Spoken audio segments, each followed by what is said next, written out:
Bienvenidos.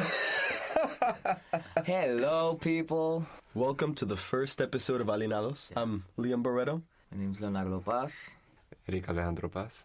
Are we doing middle names? No. I guess we're doing middle names now. Just a superhero name. All right. So, what are we going to talk about today, guys? What's our first topic of this? Okay. All right, so the topic of today is societal dissonance. So, what do you think when you hear societal dissonance? What does that make you think of? Well, the first thing I can think of when I hear societal dissonance is the misconnection we have either culture-wise or societal-wise when we perceive the things that we live every day, right? Yeah.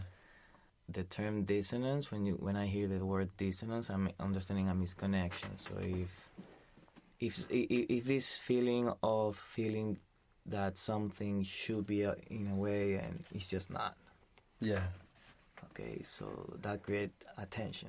So what you're saying is that if somebody says something and they don't act according to what they say, that in itself is dissonance. Exactly. There's a dissonance. The definition of cognitive dissonance is the mental discomfort experienced by a person simultaneously because they are holding two or more contradictory beliefs, ideas, or values. So when you take the term cognitive dissonance and you realize that means that a person has one way of thinking and they don't act according to the way that they think.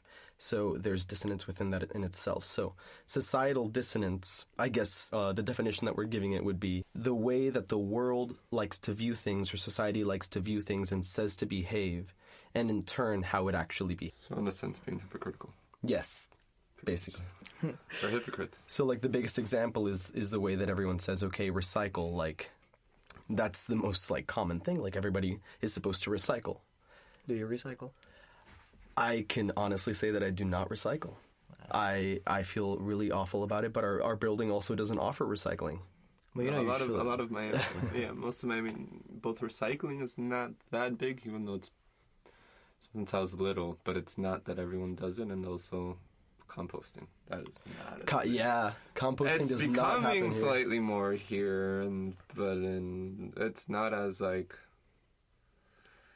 You'll say it to people and they have no idea. They're like, "What? Compost?" I'm like, when I was living up in Colorado, everybody composted.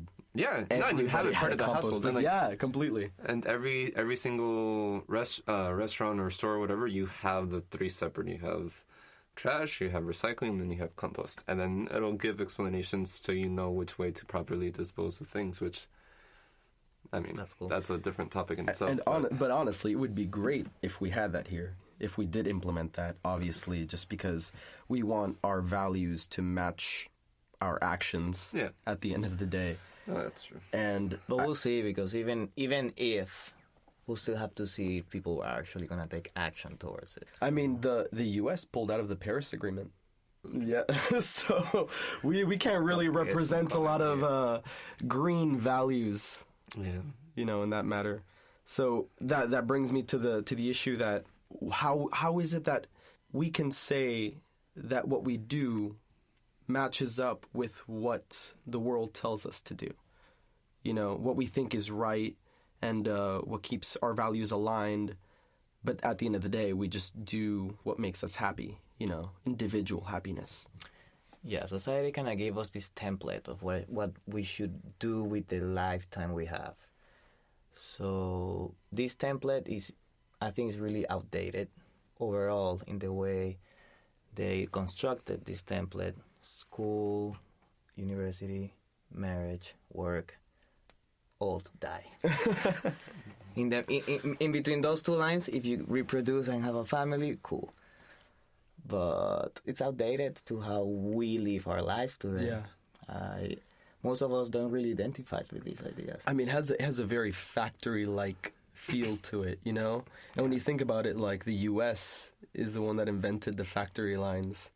So it seems almost like we model ourselves after that. The idea is you go into elementary school, then middle school, then high school, and then you're going to go to college. And if you want to, then you go to grad school. And nowadays, if you don't get a graduate's degree in your respective field, it's incredibly difficult to get a job in general in what you like to do. Nowadays, you have your degree and you go and apply for a job, and it's like, well, that's great. You have a great degree, but you also need at least this many years of experience. Whoa, how am I going to get that experience if... Exactly. That brings me to our next topic about what it's like to grow up a millennial. Yes. In this country. You guys have two unique perspectives because Eric is he's a first generation from an immigrant parents, right? Yeah. And you came really young. How old were you when you came? I was 2 years old. Exactly. They brought you from Cuba when you were from Cuba to Dominican Republic and then here to Miami. Yeah. Exactly. So you guys have two pretty perspectives because your parents they came with you at the same time, right?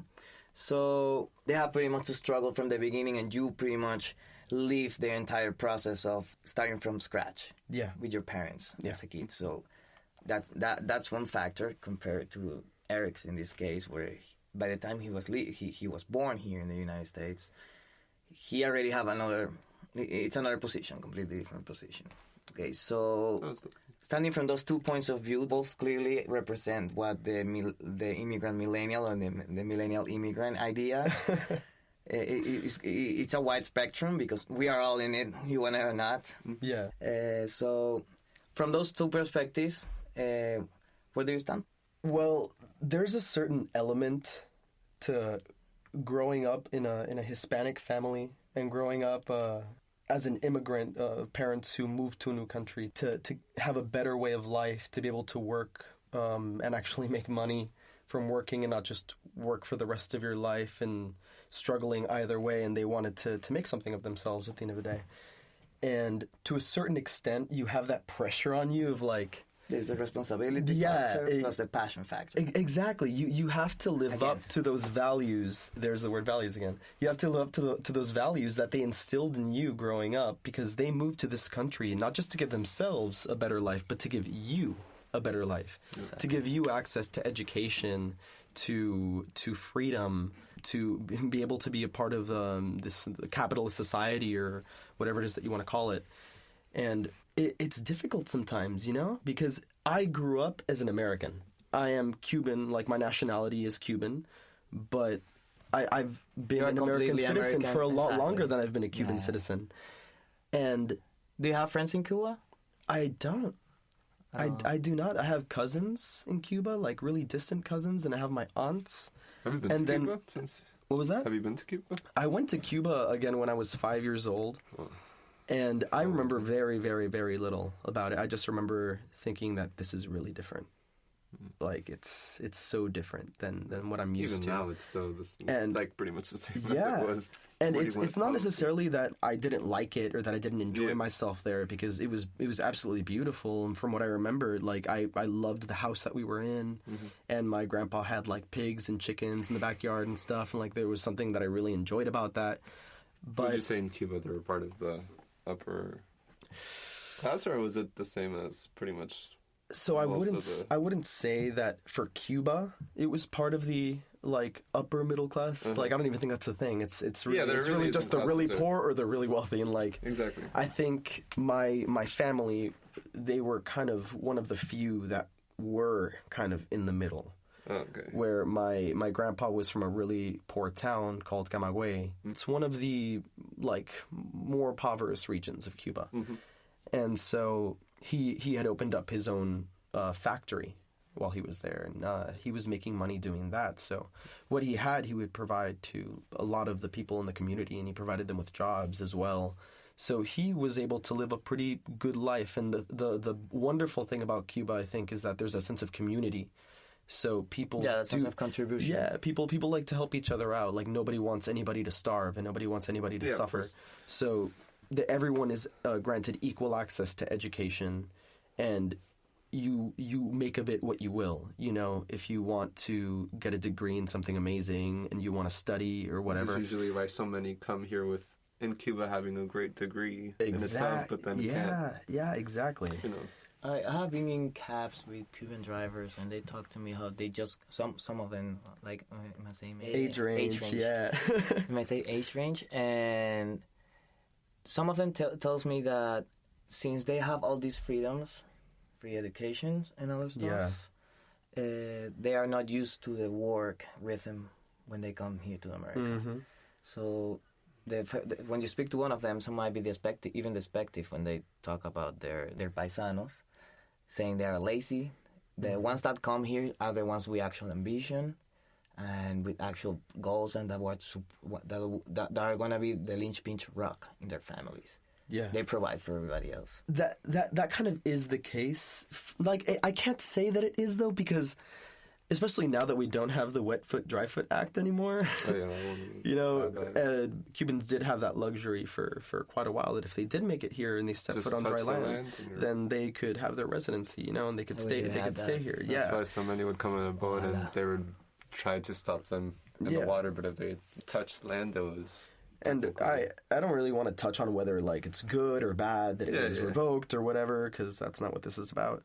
But I do think that nowadays it's a lot more difficult for Cuban immigrants to get here, at least more so than before. Like, it wasn't necessarily easy for my mom and my dad to get here. My grandparents got here because they won the visa lottery. So so they got really lucky. And there's a lot of people who are stuck in Cuba, and these are intelligent individuals, and sometimes, like, there are very, very talented doctors or surgeons or sometimes even ballet dancers, like people who are experts in their fields. Here. A lot of them get that opportunity to travel and then just to stay where they went.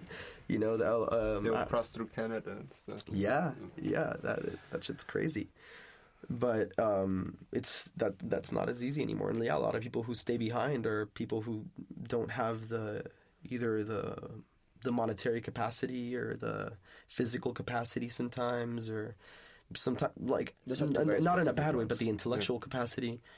A lot of them do tend to stay behind because they can't get out, and that's awful. It's awful that they have to stay within that regime. They're victims of their own mental prison. Yes, exactly. That's true. More than anything, a mental prison. Yeah, because aside from the yield, there's no other reason for you to stay in a place that doesn't provide any tool for you to grow. Exactly. I mean, my mom, she works for what she has. She's always worked for what she has, and she's always provided money for her family back in Cuba, which is mainly her half-sister and her half-brother back there. And, like, her half-brother actually used to live in the U.S. And he moved back.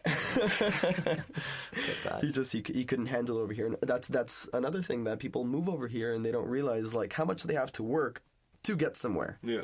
It's not just like you get here with your degree from Cuba and you can just start doing what you were doing over there. Tell us about here. it. Tell us about it. We can really relate to that. Yeah, man. Yes. It, like, requires you to. You were doing veterinary in Venezuela, weren't you? Yeah, I did 3 years over there, and the same conditions of the country didn't allow me to keep going because we got expropiados. Oof. So in order to be able to move on, I ended up here. Yeah. But even seeing the conditions are completely different from one country to the other, depending on the career, right? So you will expect here for a career as important as that to be really well monetized, really well rewarded. Yeah, it's not. It's really not. No, not it's at really all. Not. I really had a bad drink with that, a sour drink with that. Mm. That factor of whatever career you had before coming here. The fact that most of it won't be recognized, it really limits your choices, particularly if you already come from a position of comfort, running away from a position of comfort. It makes you really have to reconsider what you're going to do with your life. Yeah. Definitely. I'm seeing, since we started this entire project of creating content, I'm noticing a really huge spike in Venezuelan creators. Wow. I don't know if it's since I'm getting in the field and now they are in my radar. But I'm starting to notice there's so many of them, and seeing where I came from, seeing where they came from, I think we can all relate in the fact that the solitude factor when you have to when you become exiled from a place, particularly if you were in a good place, finding a window to express yourself to really put yourself out there to find people who will represent and connect with your experiences and your values, that's where we're going. I mean, you don't want to waste your knowledge.